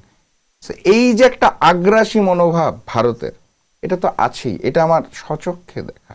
এর বাইরে যদি আপনি চিন্তা করেন, 54টি অভিন্ন নদীর পানির হিস্সা ভারত তো আমাদের কখনোই দেয় নাই, এখনো দিচ্ছে না, ভবিষ্যতেও দিবে কিনা আমি জানি না। এবং তাদের যে এই আগ্রাসী মনোভাব, আপনি যদি ফ্যাসিস্ট শেখ হাসিনার আমল যান, আমি তারেক রহমানের আমল বাদই দিলাম, ম্যানেজমেন্ট বাদই দিলাম, শেখ হাসিনাকে ক্ষমতায় আনার পিছনে এবং রাখার পিছনে আপনি দেখবেন যে ভারতের একটা সক্রিয় ভূমিকা আছে, এবং এটা তারা গর্বের সাথে স্বীকারও করে। আপনি যদি পিলখানা গণহত্যা দেখেন, প্রফেসর ইউনুস সাহেবের রিপোর্টে কিন্তু প্রমাণিত হয়ে গেছে, যেটা জাকপা পিলখানা হত্যার পর থেকে বলে আসছে এটার পিছনে ভারতের হাত আছে, প্রমাণ হয়ে গেছে ওটার পিছনে ভারতের হাত আছে। আপনি যদি কালচারাল অ্যাগ্রেশন দেখেন, যে ভারতীয় সংস্কৃতিকে আমাদের মধ্যে পুশ করে আমাদেরকে ধারণ করে নেওয়া, অর্থাৎ সকল বিষয় যদি আপনি বিবেচনা করেন, ব্যবসায়ী করিডর, যখন পণ্য আদান প্রদান হবে, আমরা যখন দিব তখন এক রকমের দাম, ওরা যখন দিবে তখন আরেক রকমের দাম। আপনি বিদ্যুৎ সেক্টরের কথা জানেন ইন্ডিয়ার, তো ওরা আসলে সকল সুবিধা নিতে চায়, ওদের পেটের ভিতর আমাদেরকে রেখে একটা করদ রাজ্য হিসেবে রেখে দিতে চায়। এবং এই পররাষ্ট্রনীতির কারণেই তো আমরা এত পিছিয়ে যাচ্ছি। সকল রাষ্ট্রপ্রধান এই পররাষ্ট্রনীতির সামনে মাথা নত করে। শেখ হাসিনা করত, তারেক রহমান শুরু করে দিয়েছে, সালাউদ্দিন সাহেব শুরু করে দিয়েছে, বিএনপি শুরু করে দিয়েছে, জিয়াউর রহমান কিন্তু করেন নাই। দেশনেত্রী বেগম খালেদা জিয়া কিন্তু মাথা নত করে নাই। বিএনপির প্রতি আমার দুঃখের জায়গা হচ্ছে, তারেক রহমানের বিএনপি শহীদ প্রেসিডেন্ট জিয়াউর রহমান এবং দেশনেত্রী বেগম খালেদা জিয়ার বিএনপির আদর্শকে ধারণ করে না। এইটা আমার দুঃখের জায়গা বিএনপির উপর। তাহলে আপনার কাছে যদি স্পষ্ট করে জানতে চাই যে এই ভারত বিষয়ে বিএনপির অবস্থান কেমন দেখেন, বিএনপি সরকারের? একদম মাথানত অবস্থান দেখি। আপনার মানে জিনিসটা বুঝতে হবে, তারেক রহমান সর্বপ্রথম লন্ডন থেকে বললেন, আমি একা সিদ্ধান্ত নিতে পারি না দেশে আসার বিষয়ে। শেখ হাসিনা চলে গেছে, জনাব তারেক রহমানের দায়িত্ব তার পরের ফ্লাইটে বাংলাদেশে এসে দেশের দায়িত্ব নেওয়া, আমাদের সকলের নেতৃত্ব ধারণ করা। উনি কি করলেন? উনি ওখানে বসে থাকলেন এবং 16 মাস পরে যে উনি বলছেন আমি একা সিদ্ধান্ত নিতে পারি না। আপনার সিদ্ধান্ত কে নেয় তাহলে? কার পারমিশন নিয়ে আপনাকে বাংলাদেশে প্রবেশ করতে হয়? কারা আপনার হাত পা বেঁধে রেখেছে? এটা দেশ জাতি জনগণ বুঝে যে ভারতের সামনে মাথা নত করে মুচলেকা দিয়ে আপনাকে দেশে নামতে হয়েছে। আমরা দেখেছি যে শিলংয়ে আমাদের বর্তমান স্বরাষ্ট্রমন্ত্রী ওখানে আছে 8 বছর, বলা হলো গুম। উনি তো ওখানে বিলাসবহুল রিসর্টে বসে বর্তমান স্বরাষ্ট্রমন্ত্রী ইন্টারভিউ দিতেন। আমি যখন বিএনপি নেতৃত্বাধীন 12 দলীয় জোটের অংশ, আমরা যখন গুলশান অফিসে মিটিং করতাম, তখন শিলং থেকে সালাউদ্দিন সাহেব কিভাবে স্কাইপিতে আমাদের সাথে জয়েন করতো? উনি যদি গুমরত অবস্থায় থাকে, একজন গুমরত ব্যক্তি স্কাইপিতে এসে আমাদের সাথে মিটিং করতে পারে, তাহলে তো এগুলো তো বুঝাই যায় যে আপনি ওখান থেকে ট্রেনিং নিয়ে এসেছেন। বিএনপির সামনে মানে বিএনপি ভারতের সামনে মাথা নত করে এসেছে এবং বর্তমানে যে পরিবেশ পরিস্থিতি দেখা যাচ্ছে, এটা স্পষ্টত বোঝা যাচ্ছে। আপনি খেয়াল করবেন, একটা নজিরবিহীন ঘটনা ঘটে গেছে। তারেক রহমানের অবর্তমানে এই সকল কার্যক্রম কে চালাবে? সালাউদ্দিন সাহেব চালাবে। মানে কেন? তারেক রহমানের অবর্তমান কি উনি মারা গেছেন? ওনাকে শহীদ প্রেসিডেন্ট জিয়াউর রহমানের মতো হত্যা করা হয়েছে? একটা নজিরবিহীন ঘটনা। এত অগ্রিম কেন বলে দিতে হচ্ছে? যে বিএনপি মূলত সালাউদ্দিন সাহেব চালাচ্ছেন। বাংলাদেশ মূলত সালাউদ্দিন সাহেব চালাচ্ছে ইন্ডিয়ান নির্দেশনায়। জনাব তারেক রহমান একটা পুতুল হিসেবে বসে আছে, আমি তো তাই দেখতে পাচ্ছি। কেন সালাউদ্দিন সাহেব যে আগামীর প্রধানমন্ত্রী, ওনাকে যে দায়িত্বটা দেওয়া হয়েছে, অবর্তমানে এটা করবে বলে দেওয়া হয়েছে, স্পষ্ট না, লিখিত না, বলে দেওয়া হয়েছে ভারপ্রাপ্ত প্রধানমন্ত্রীর নাম সালাউদ্দিন সাহেব, আমাদের বর্তমান স্বরাষ্ট্রমন্ত্রী, যিনি ভারতের থেকে ট্রেনিং নিয়ে এসেছেন। আমি মনে করি উনি একজন রয়্যাল এজেন্ট। একজন ভারপ্রাপ্ত প্রধানমন্ত্রী যখন রয়্যাল এজেন্ট হয়, তখন এই বিএনপি বা এই সরকার তো ভারতের সামনে মাথা নত করবে, এটাই স্বাভাবিক, আমি তাই মনে করি। তার মানে আপনি একটু আগে যেটা বললেন যে সালাউদ্দিন আসলে গুম হয়েছিলেন না, শিলং থেকে আপনাদের সাথে স্কাইপিতে মিটিং করেছেন। অবশ্যই মিটিং। তার মানে কি আপনি বলতেই চাচ্ছেন যে তিনি গুম হয়নি কখনো? না, ওনাকে আমরা যেটা জানতে পেরেছি উনি গুম হয়েছে, তারপর ওনাকে দীর্ঘ সময় খুঁজে পাওয়া যাচ্ছে না। একটা সময় তো আমরা জানলাম দেশ থেকে যে উনি ওখানে ভারতে রয়েছেন, আদালতেও যেতে হয়েছে, হাসপাতালেও যেতে হয়েছে, তারপরে যেটা আমরা জানি ওনাকে অ্যারেস্ট করে রাখা হয়েছে। এটাই তো আপনি আমি আমরা সবাই জানি যে ভারতের শিলংয়ে কোনো একটা জায়গায় উনি গৃহবন্দী অবস্থায় আছেন। ওনার সাথে আমার প্রথম সাক্ষাৎ হয় জীবনে, প্রথম সাক্ষাৎ আমার মনে পড়ে, আমার বড় বোন ব্যারিস্টার তাসমিয়া প্রধান ওনার মামলা লড়তেন, উনি গুম হওয়ার আগের কথা। ওই সময় ওনার সাথে আমার ওইভাবে সাক্ষাৎ হওয়ার সুযোগ হয় নাই, আমি মুখে শুনেছি। ওনাকে আমি প্রথম দেখলাম স্কাইপি মিটিংয়ে, সেটা হচ্ছে শেখ হাসিনার আমলে শেষের দিকে যখন আমরা আন্দোলন সংগ্রাম করছি। স্কাইপি মিটিং আমাদের ছিল জনাব তারেক রহমানের সাথে। যাওয়ার পর দেখলাম স্কাইপি দুই ভাগে বিভক্ত, এক ভাগে জনাব তারেক রহমান, আরেক ভাগে সালাউদ্দিন সাহেব। আমি প্রথম ওনাকে সামনাসামনি তো বলবো না, ডিজিটালি প্রথম দেখা, ফার্স্ট কমিউনিকেশন। আমি খুব অবাক হয়েছিলাম, বিশ্বাস করেন। আমি পুরো মিটিং শেষ করে বের হয়ে আমাদের তৎকালীন 12 দলের নেতাদের বলছিলাম যে উনি না গৃহবন্দী গুমরত অবস্থায় মিটিংয়ে কিভাবে ঢুকলো। কেউ আর কিছু বলতে পারে না, সবাই আমরা মুখ চাওয়াচাই করছি, কারণ আমাদের জন্য সারপ্রাইজ ছিল যে একজন গৃহবন্দী মানুষ অথবা গুম হওয়া মানুষ, ভারত সরকারের আওতায় যিনি আছেন, উনি কিভাবে আমাদের সাথে মিটিংয়ে অংশগ্রহণ করলো। তার মানে আমরা যে মিটিংয়ে আলাপ করলাম সেটা তো ভারত সরকারও বসে বসে শুনছে। জনাব তারেক রহমান কি বলল, সালাউদ্দিন সাহেব কি বলল, রাশেদ প্রধান কি বলল, সাবেক মন্ত্রী মোস্তফা জামাল হায়দার 12 দলের যে হেড সে কি বলল, বর্তমান বিএনপির এমপি শাহাদাত হোসেন সেলিম, তৎকালীন বাংলাদেশ এলডিপির নেতা, এখন 20 টাকার ফর্ম ফিল আপ করে বিএনপিতে যোগদান করে এমপি হয়েছেন, তিনি কি বলল। তার মানে তো সবাই সব কথা শুনতে পায়। আমরা একটা গোপনীয় বৈঠক করলাম আগামী আন্দোলন কিভাবে হবে ফ্যাসিস্ট হাসিনা বিরোধী। সেই মিটিংয়ে শিলংয়ে বসে সালাউদ্দিন সাহেব অ্যাটেন্ড করছে, কোন অনুমতিতে আমি তাও জানি না। তার চেয়েও বড় প্রশ্ন, তাহলে সেই মিটিং পুরোটাই তো ইন্ডিয়া বসে শুনছে। তাহলে আমরা এই গোপন মিটিং কেন করছি, কাকে খুশি করার জন্য করছি, এগুলো আমার তখনকার প্রশ্ন ছিল। তখন আমি আশ্চর্য হতাম, এখন এসে হিসাবগুলো মিলে। এই হচ্ছে পার্থক্য। আচ্ছা, এই যে সরকার যে জুলাই সনদ নিয়ে বর্তমান সরকারের যে অবস্থান, এই অবস্থান আসলে গণ অভ্যুত্থান পরবর্তী বাংলাদেশকে কি দিতে যাচ্ছে? আরেকটা নতুন স্বৈরাচার, আরেকটা নতুন স্বৈরতন্ত্র, আরেকটা নতুন ফ্যাসিজম। হাসিনার আমল পরবর্তী নতুন স্বৈরতন্ত্র, নতুন ফ্যাসিজমের জন্য আমাদের এখন প্রস্তুত হতে হবে, আবারও রক্ত দেওয়ার জন্য প্রস্তুত হতে হবে, আবার আন্দোলন সংগ্রামের জন্য প্রস্তুত হতে হবে। কারণ যেই জুলাই পরবর্তী অবস্থার কারণে দেশনেত্রী বেগম খালেদা জিয়া মুক্ত হলো, উনি বিদেশে যেতে পারলেন, পুত্রের সাথে সাক্ষাৎ হলো, আবার দেশে আসলেন। যেই জুলাই গণ অভ্যুত্থানের জন্য জনাব তারেক রহমান দেশে আসতে পারলেন, হতে পারে ভারতের অনুমতি নেই, কিন্তু আসতে পারলেন, নাহলে তো পারতেনও না। এই জুলাই গণ অভ্যুত্থানের সবচেয়ে বেশি সুবিধাভোগী হচ্ছে জনাব তারেক রহমান এবং জিয়া পরিবার। এটা অস্বীকার করার কোনো উপায় নেই, তারেক রহমানও অস্বীকার করতে পারবে না। সেই তারেক রহমানের বিএনপি ক্ষমতায় এসে জুলাই সনদে যেটাতে তারা স্বাক্ষর করেছে, সেই স্বাক্ষর পরবর্তী সময়ে এসে তারা শপথ নিল না, তারা শুধুমাত্র এমপি হিসাবে শপথ নিল, আমি ক্ষমতায় যাব সেটার শপথ নিলাম। এইটার মাধ্যমে তারা সরাসরি জুলাইকে অস্বীকার করেছে। সবচেয়ে বড় সুবিধাবাদী যারা, সুবিধাভোগী যারা, তারা এই জুলাইকে এখন অস্বীকার করতে যাচ্ছে। এর মাধ্যমে প্রমাণ হয়েছে নতুন ফ্যাসিজম, নতুন স্বৈরতন্ত্রের যাত্রা শুরু হয়েছে, এবং আমরা আবারও ভারতীয় আধিপত্যবাদ এবং আগ্রাসনের সামনে মাথা নত করেছি। সামনের লড়াইটা আগে শুধুমাত্র শেখ হাসিনা ভারতের বিরুদ্ধে হতো, সামনের লড়াইটাই আওয়ামী লীগ বিএনপি এবং ভারতের বিরুদ্ধে করতে হবে, আর নতুন যুদ্ধ করতেই হবে। আমি এভাবেই দেখি ব্যাপারটা। আপনি যদি সেটা দেখেন, আগামী বিগত সময়ের কথা যদি বলি, যে জুলাই গণ অভ্যুত্থানে যারা আহত হয়েছেন, শহীদ হয়েছেন, শহীদ পরিবারগুলো তারা তো আসলে যেই প্রতিদান পাওয়ার কথা সেটা পাচ্ছে না। তো আপনি যে বললেন যে বিএনপি আগামী দিনে স্বৈরাচার হতে যাচ্ছে বা নতুন ফ্যাসিজম তৈরি করতে যাচ্ছে, যদি সেটা হয় তাহলে সেই ক্ষেত্রে আগামী দিনে যারা ছাত্র জনতা আছে তারা কি আবারও স্বতঃস্ফূর্তভাবে নামার মতো উৎসাহ পাবে আসলে, যদি এখন প্রতিদানটা না পাচ্ছে? জুলাই গণ অভ্যুত্থান পরবর্তী আপনি খেয়াল করে দেখবেন অনেকগুলো সংগঠন সৃষ্টি হয়েছে। ওই জুলাই যোদ্ধা সংসদ, জুলাই রেভলিউশনারি, এরকম অনেকগুলো সংগঠন সৃষ্টি হয়েছে।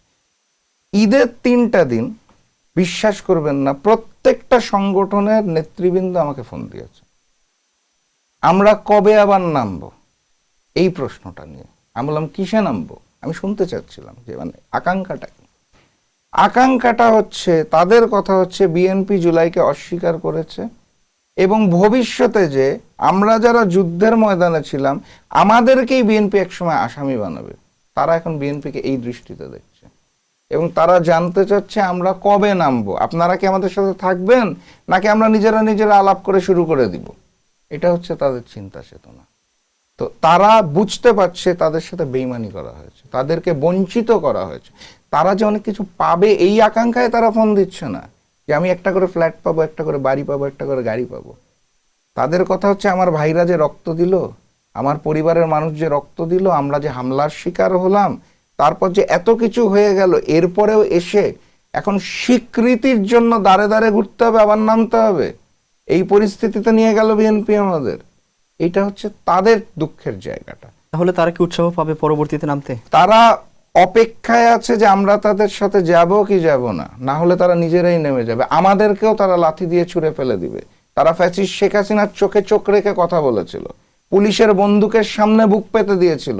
তারা ওই ছাত্র জনতা, ওরা অপেক্ষা করবে না যে বিএনপি কোন আইন জারি করছে আর জামাত মাঠে নামলো কি নামলো না, তারা তাদের মতো নিজেরা নেমে যাবে। কেউ তাদের সাথে থাকুক আর না থাকুক তারা প্রস্তুত, এটা আমি বলে দিতে পারি। তার মানে কি আপনি বলতে চাচ্ছেন যে জুলাই বেহাত হতে যাচ্ছে কিনা এরকম একটা সংশয় তাদের মধ্যে তৈরি হয়েছে? তারা বিশ্বাস করে জুলাইয়ের সাথে গাদ্দারি করা হয়েছে, বেইমানি করা হয়েছে, বেহাত হয়ে গেছে, জুলাইকে বিক্রি করে দেওয়া শেষ, তারা এটাই বিশ্বাস করে। তারা কিন্তু আপনার আমার মতো ভাষায় কথা বলেন, আপনারা মনে রাখতে হবে তারা জেনজি। তারা ওসমান হাদিকে ভালোবাসে, ওসমান হাদির ল্যাঙ্গুয়েজকে ভালোবাসে। তারা ওই আমরা যেটাকে বলি অশ্লীল শব্দ, তারা কিন্তু ওই ভাষায় কথা বলে। তারা ওই টোনে আমাকে অলরেডি জানিয়ে দিয়েছে আপনারা থাকলে থাকেন, না হলে এইভাবে আমরা নেমে গেলাম। কাউকে দরকার নেই, কারো চক্ষু রক্তকে ভয় পায় না এই জেনারেশন। এরা রক্ত দেওয়া শিখে গেছে। You can't stop whoever you are. Tarique Rahman, BNP, র or India or deep state, they doesn't care. তারা জানে কিভাবে রক্ত দিতে হয়, কিভাবে আন্দোলন করে জয়যুক্ত হতে হয়। তাদের নেতৃত্বের দরকার নেই। তারা খালি আমার কাছে জানতে চেয়েছিল ব্যক্তির আশেপ প্রধান। তারা কিন্তু জাকপাকেও চায় না, তারা জামাতকেও চায় না, তারা 11 দলকেও চায় না, কোনো নেতাকেও চায় না। তাদের সাথে ওসমান হাদির একটা ভালো সম্পর্ক ছিল, আমার একটা ভালো সম্পর্ক আছে। পথে ঘাটে চলতে ফিরতে একসাথে চা খাই, আড্ডা দিই, বড় ভাই সুলভ আচরণ করি না। তারা পছন্দ করে। তারা জানতে চেয়েছে ব্যক্তির আশেপ প্রধান তাদের সাথে থাকবে কিনা, না থাকলে তারা নেমে যাবে। কাউকে দেখার সময় তাদের নাই। They are not waiting for anyone. আপনার দল নিয়ে একটু আসতে চাই। জি, জাকপা কি আসলে কোনো সাপোর্টিং দল কিনা জোটগুলোতে সাপোর্ট দেওয়ার জন্য, এবং আগামী দিনে জাকপার পরিকল্পনা কি আসলে? এটা একটা চমৎকার প্রশ্ন। আমি আপনাকে একটা জিনিস বলতে পারি, মানে আসলে শুধু আমার কথা বললে তো হবে না। জাকপার জন্ম 1980 সালে, আমাদের এপ্রিল মাসের 6 তারিখ 46 বছর হবে। এই 46 বছরে যতগুলো গণতান্ত্রিক সরকার ছিল, গণতান্ত্রিক বলতে আমি বলতে চাচ্ছি হচ্ছে ভোটের মাধ্যমে যেগুলো সরকার ছিল, 71 পরবর্তী বাংলাদেশে প্রত্যেকটা সরকারের আমলে জাকপার প্রতিষ্ঠাতা সভাপতি শফিউল আলম প্রধান গ্রেফতার হয়েছে। প্রত্যেকটা সরকার। কেন ভোটের মাধ্যমে গণতান্ত্রিক সরকার বলছি? কারণ হচ্ছে 1/11-এর টাইমে শফিউল আলম প্রধান গ্রেফতার হয়নি। সেই সময় সকল দুর্নীতিবাজদের ধরা হচ্ছিল, সকল বড় বড় নেতারা গ্রেফতার হয়েছিল, তারেক রহমানও গ্রেফতার হয়েছিল, শফিউল আলম প্রধান সেইবার গ্রেফতার হয়নি। এর ব্যতীত যতগুলো আমল ছিল ভোটের মাধ্যমে জিতে আসা, প্রত্যেকটা সময় শফিউল আলম প্রধান গ্রেফতার হয়েছে। প্রত্যেকটা সময় জাকপার নেতা কর্মীরা গ্রেফতার হয়েছে। শুধু একা প্রধানের কথা বলবো না, তৎকালীন সেক্রেটারিরা গ্রেফতার হয়েছে, নেতৃবৃন্দরা গ্রেফতার হয়েছে, প্রতিটা শাসন আমল। এখন এটাকে যদি আপনি বলেন যে কাউকে সাপোর্ট দেওয়ার জন্য, তাহলে আমার কাছে মনে হবে বলাটা এইটা হওয়া উচিত জাগপা হচ্ছে সেই দল যারা সবসময় দেশ জাতি জনগণের অধিকার আদায়ে সরকারের ভুলগুলো চোখে চোখ রেখে ধরিয়ে দিয়েছে। এই কারণে সব আমলে জাগপার নেতাকর্মীকে গ্রেফতার হতে হয়েছে। শেখ হাসিনা শফিউল আলম প্রধান ইন্তেকাল করার পর শেখ হাসিনার আমলে জাগপার অসংখ্য নেতাকর্মীকে গ্রেফতার হতে হয়েছে। সর্বশেষ আন্দোলনেও যুব জাগপার নেতাকর্মীকে জীবন দিতে হয়েছে। 2014 সময় হাসিনা যখন জোর করে নির্বাচন করবে তখনও যুব নেতাকে হত্যা করা হয়েছে, মাসুদ রায়হান। এই সর্বশেষ আন্দোলনের সময় ছাত্র নেতাদেরকে হত্যা করা হয়েছে। তো সাপোর্টিং দল যদি বলা হয়, আমি একমত আপনার সাথে। কোন সেন্সে? জনগণের সাপোর্টিং দল জাগপা, আমি একমত। হ্যাঁ, আমরা ছোট দল, আমাদের লোকবল কম, আমাদের লক্ষ লক্ষ মানুষ নিয়ে সমাবেশ মিছিল হয় না। আমাদের কখনো আপনি দেখবেন সকালবেলা সীমান্তে হত্যা হয়েছে, আমরা দুপুরবেলা ইনস্ট্যান্ট 50 জন নিয়ে প্রতিবাদ মিছিলে নেমে গেছি। আমরা ওয়েট করি না যে ঘোষণা দিয়ে যে আমি 5000 নিয়ে নামবো, আমার 50 জন আছে, প্রতিবাদ জানাতে হবে, এখনই নামো, তো এখনই নামতে হবে। আমরা এইভাবে করে চিন্তা করি। আমরা ছোট দল, আমরা বড় দলের গর্বও করি না, অহংকারও করি না। আমরা সাপোর্টিং দল, জনগণের সাপোর্টিং দল, দেশের গণতন্ত্রের সাপোর্টিং দল, স্বাধীনতা সার্বভৌমত্বের সাপোর্টিং। জাগপা কি বড় দল হিসেবে গড়ে উঠতে চায় কিনা এবং আগামী দিনে প্ল্যান কি জাগপার? এটা আমি অন্যভাবে বলতে চাই। যদি প্রশ্নটা আসে মাথা নত করে বড় দল হতে চাই না। ভারতের সামনে কুর্নিশ করে বড় দল হতে হবে, চাই না। দুর্নীতি করে বড় দল হতে হবে, চাই না। প্রয়োজনই নাই, দরকারই নেই। আমি 2টা এক্সাম্পল দিয়ে শেষ করে দিব, তাহলে আপনার এবং দর্শকদের বুঝতে সুবিধা হবে। শহীদ প্রেসিডেন্ট জিয়াউর রহমান শফিউল আলম প্রধানকে বলেছিল যুব মন্ত্রণালয়ের দায়িত্ব নেওয়ার জন্য, অটো মন্ত্রী। শফিউল আলম প্রধান রাজি হয় নাই। তার 2 মাস পর শহীদ প্রেসিডেন্ট জিয়াউর রহমান ওনাকে গ্রেফতার করেছিল ওনার আমলে। হোসেন মোহাম্মদ এরশাদ ওনাকে মিনিস্টার করতে চেয়েছিল, উনি হয় নাই। 2014 সালে শেখ হাসিনা নির্বাচনের পূর্বে জাগপাকে বলেছিল 2টা মন্ত্রী 5টা এমপি জাগপা হিসাবেই নির্বাচনে অংশগ্রহণ করার জন্য। 14তে যখন কেউ নির্বাচনে যাচ্ছে না, জাগপা যায় নাই। এবং সর্বশেষ হাসিনার আমলের নির্বাচন, আপনাকে ডিজিএফআই এর গল্প বলছিলাম, প্রস্তাবটা তো বলি নাই। প্রস্তাবটা তো ছিল আমার এমপিত্ব, আমার দলের সভাপতি ব্যারিস্টার তাসমিয়া প্রধানের এমপিত্ব, আমার দলের সাধারণ সম্পাদক অধ্যাপক ইকবাল হোসেনের এমপিত্ব, এইভাবে করে জাগপা হিসাবেই যাওয়া। এখন এগুলো যদি আমরা করতাম তাহলে এতদিন আমরা বড় দল থাকতাম। আমি এটা বললাম এই কারণে, যদি এইভাবে করে মাথা নত করে গাদ্দারি করে বেইমানি করে বড় দল হতে হয়, তাহলে আমরা চাই না। আমরা ছোট পরিবার, সুখে আছি, শান্তিতে আছি। আর দেশ জাতি জনগণের অধিকার আদায় করে সামনের দিকে এগিয়ে যদি বড় দল হওয়ার সুযোগ থাকে, আল্লাহ যদি কবুল করে, জনগণ যদি কবুল করে, ভারত না, তাহলে ইনশাল্লাহ হব। আপনি তো একেবারে ধ্যানে জ্ঞানে কার্যক্রমে সবকিছু মিলেই পুরোদস্তর একজন রাজনীতিবিদ। এখন যেভাবে আপনি সময় দিচ্ছেন, তো এই রাজনীতির বাইরে আপনার আয়ের কোনো উৎস আছে কিনা? রাজনীতি থেকে তো আসলে আয় করা সম্ভব নয়, আপনার আয়ের উৎস জানতে চাই। আমার 2014 সাল থেকে একটা অ্যাডভার্টাইজিং ফার্ম আছে, যেটার নাম হচ্ছে ডট ক্রিয়েট লিমিটেড। এটা একটা লিমিটেড কোম্পানি। 2017 সাল থেকে একটা ডিজিটাল মার্কেটিং এজেন্সি আছে, সেটার নাম হচ্ছে ডিজি ডট লিমিটেড। সো 2টার মধ্যেই আমার শেয়ার আছে। আমি ইনফ্যাক্ট 19 সাল পর্যন্ত সক্রিয়ভাবে ব্যবসাতেই ছিলাম, মানে ব্যবসাকে মনোযোগ দিতাম, রাজনীতিকেও সময় দিতাম। 19-এর পর থেকে ওই দিকের সময়টা কমা শুরু করেছে, এই দিকের সময়টা বাড়া শুরু করেছে। এবং 21-22-এর পর থেকে আলটিমেটলি আর ওই দিকে সময় দেওয়া হয় না। সুবিধা যেটা হয় সেটা হচ্ছে, যেহেতু লিমিটেড কোম্পানি, আরও ওনাররা আছে, ওনারা দেখাশোনা করে। আমি এখন ওই যে মাঝে মাঝে ওই যে 2-3 মাস পর পর অ্যানুয়াল মিটিং হয়, সিগনেটারি বোর্ডের মিটিং, কি চলছে এই টাইপের রিপোর্টগুলা বাদে আর কিছু দেখতে পাচ্ছি না। এই হচ্ছে আয়ের উৎস। তবে দুঃখজনক বিষয় যেটা, এইভাবে যদি আর বেশি দিন চালাতে থাকি, আমার পার্টনাররা আমারে বলবে thank you, tata, bye bye, আসসালামু আলাইকুম, তুমি কোনো সাপোর্ট দিচ্ছ না, তুমি যাও। এর সামনে একটা আশঙ্কা আমি দেখতে পাচ্ছি আয়ের, মানে কিভাবে করে আমি চলবো, এটা নিয়ে সামনে একটা আশঙ্কা দেখতে পাচ্ছি। কারণ যেহেতু সময় দিচ্ছি না, এটা আমার নিজের কাছেও খারাপ লাগে। আগে সক্রিয়ভাবে করতাম কাজ, এখন ওইভাবে সময় দিতে পারি না। এবং যেহেতু লিমিটেড কোম্পানি, পার্টনাররাও নিশ্চয়ই আমার উপর রাগ করে, এখনো মুখে বলছে না, আমার ধারণা সামনে বলবে। তখন এই প্রশ্নটার সঠিক উত্তর দেওয়া আমার জন্য কঠিন হবে। তার আগে আমারও কিছু একটা চিন্তা ভাবনা করতে হবে। কারণ এখন পর্যন্ত আলহামদুলিল্লাহ ভালো আছে। নিশ্চয় শুভকামনা থাকবে। বাংলাদেশের একজন নেতার নাম বলবেন, রাজনীতিবিদের নাম, যার বক্তব্য আপনাকে বর্তমান রাজনীতিবিদ খুব ভালো লাগে এবং কেন ভালো লাগে? কোন রাজনীতিবিদের বক্তব্য বর্তমান? বর্তমান আমি 2টা অ্যাঙ্গেল থেকে 2 জনের নাম বলবো। একটা হচ্ছে যদি লজিক্যাল, ঠান্ডা মাথায়, যুক্তি দিয়ে দিয়ে সময় নিয়ে পুরা জিনিসটা তুলে ধরার বক্তব্যের কথা বলেন, তাহলে আমি বলবো ডাক্তার শফিকুর রহমান। উনি কিন্তু উত্তেজিত হন, আপনি খেয়াল করবেন, খুব ঠান্ডা মাথায় পয়েন্ট ধরে ধরে ধরে ধরে পুরা জিনিসটাকে গেঁথে দেয়। আর আমি নিজে একটু উচ্চস্বরে কথা বলতে পছন্দ করি এবং গর্জনশীল বক্তব্য দিতে আমার ভালো লাগে। ওই জায়গাটা থেকে যদি চিন্তা করেন তাহলে আমার কাছে আল্লামা মামুনুল হকের ভাষণ খুব ভালো লাগে।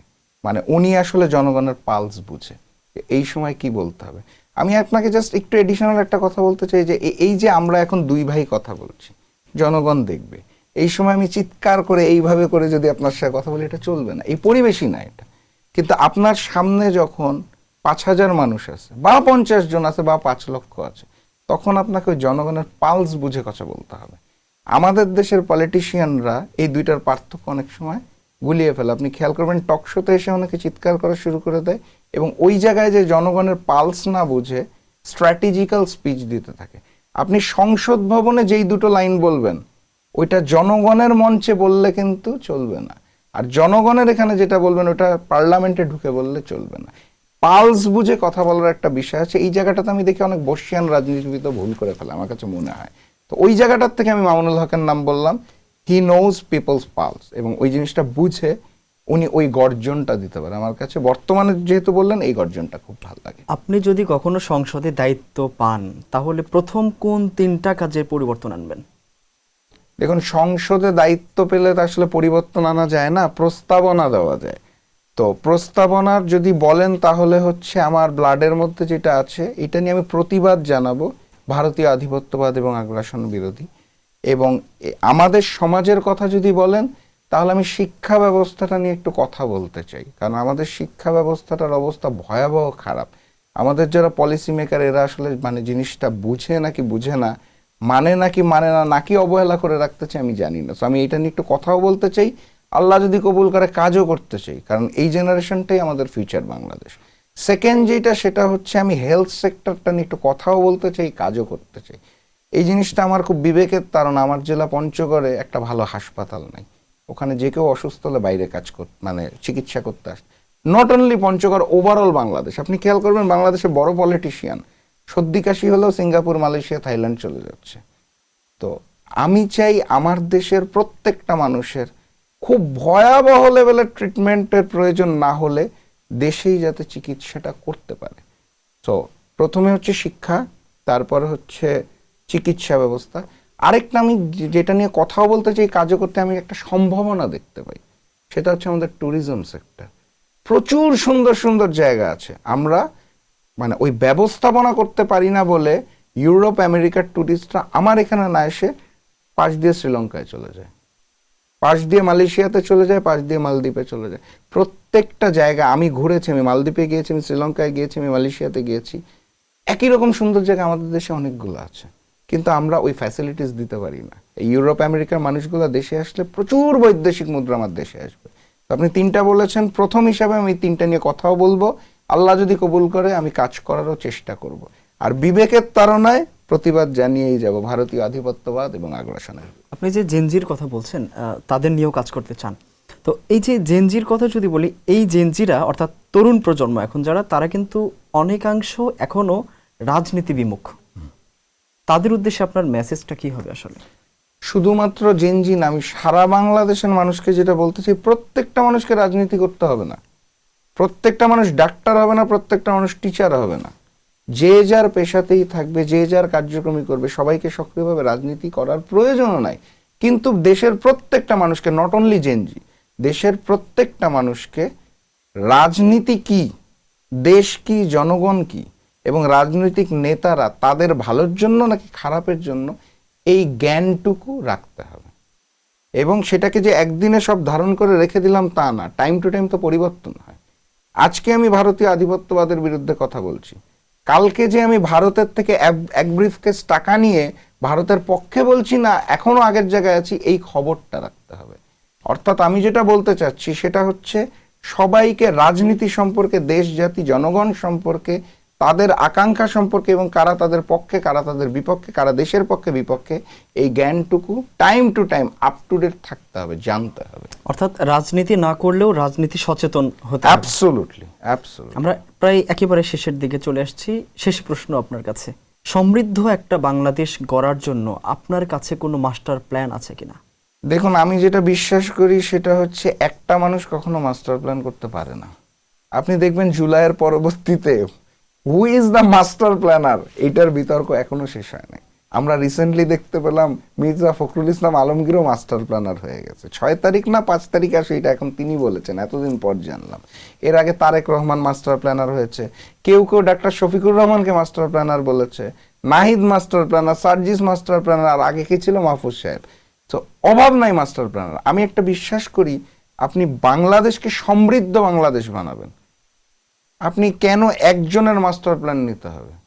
আমি যেটা বিশ্বাস করি সেটা হচ্ছে 100টা মাস্টার প্ল্যানকে এক জায়গায় করে সুপার মাস্টার প্ল্যান করতে চাই আমরা, যেইটা তারেক রহমান একসময় বলেছিলাম আমরা জাতীয় সরকার করতে চাই। আপনার মনে থাকার কথা, ভুলে গেছে কিন্তু। কোথায় জাতীয় সরকার? জাতীয় সরকার হলে তো সবাই মিলে দেশ পরিচালনা করা যেত, হচ্ছে না তো।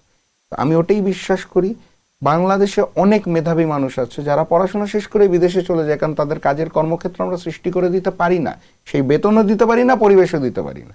প্রচুর মাস্টার প্ল্যানার আছে বাংলাদেশি যারা এই মুহূর্তে বিদেশে আছে, দেশে আছে, এরকম মানুষও আছে। সবাই মিলে বসে একটা সুপার মাস্টার প্ল্যান বানাতে চাই। আমার কিছু প্ল্যান আছে যেটা এখানে বলেই শেষ করা সম্ভব না, এর সাথে আরো অনেকের প্ল্যান সংযুক্ত করতে হবে, তখনই আমরা একটা সমৃদ্ধ বাংলাদেশ করতে পারবো ইনশাআল্লাহ। রাশেদ ভাই, অনেক অনেক ধন্যবাদ আপনাকে। আপনাকে অনেক ধন্যবাদ, এবং আপনার মাধ্যমে যারা দেখছে সবাইকে জানাই শুভেচ্ছা এবং সালাম। আসসালামু আলাইকুম। দর্শক, দেখছিলেন এশিয়া পোস্টের নিয়মিত আয়োজন আলাপন। আজকের অতিথি ছিলেন জাতীয় গণতান্ত্রিক পার্টি জাগপার মুখপাত্র রাশেদ প্রধান। আমাদের সঙ্গে থাকার জন্য আপনাদেরকে অনেক অনেক ধন্যবাদ। আবার দেখা হবে এশিয়া পোস্টের নিয়মিত পরবর্তী আলাপনে নতুন কোনো অতিথি নিয়ে। সে পর্যন্ত সবাই সুস্থ থাকুন, নিরাপদে থাকুন। শুভেচ্ছা নিরন্তর।